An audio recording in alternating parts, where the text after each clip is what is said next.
রাম ও নারায়ণ রাম।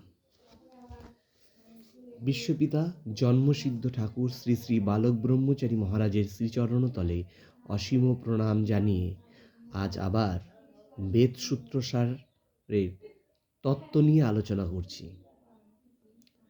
বাহ্য ইন্দ্রিয়ানুভূতি নিয়েই এগিয়ে যেতে হবে সেই মহাসুরের দিকে। মূর্তি হচ্ছে আধ্যাত্মিক শিক্ষার খেলনা বিশেষ। মূর্তির শেষ পরিণতি হচ্ছে আলো। বিদ্যা হচ্ছে জ্ঞান বা চৈতন্যের সারা। নিজের মাঝে চৈতন্যকে সচেতন করাই শিক্ষার প্রকৃত উদ্দেশ্য। যেখানে আশ্রয় পাওয়া যায় তাই আশ্রম। মন যার দ্বারস্থ হয় তাই মন্দির। মন আমাদের দেহের দ্বারস্থ, তাই আমার দেহই আমার আত্মবিগ্রহের মন্দির। বিগ্রহ হচ্ছে মূর্ত মানচিত্র। ব্রহ্মচর্য অর্থে কাম বর্জন নয়, ব্রহ্মে বিচরণ করার অবস্থাকে ব্রহ্মচর্য বলে। নিজের বলে বলীয়ান হও, স্ফুরণের জন্যই সৃষ্টি সবার। বেঠিক থাকলে ঠিকও থাকবে, এটাই নিয়ম।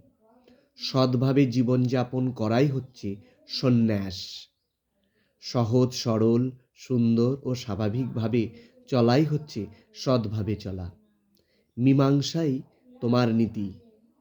যেটাকে ভোগ বলা হয় তা আসলে কিন্তু ভোগ নয়, ত্যাগ।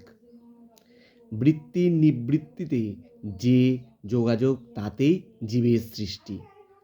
ফাঁকা বা শূন্যই হচ্ছে সব কিছুর আশ্রয়স্থল। ফাঁকার মধ্যে চলেছে আকার খেলা। অনিমা লঘিমা আমারই বন্দনা গীত, আমারই ধ্যান, আমারই রূপ।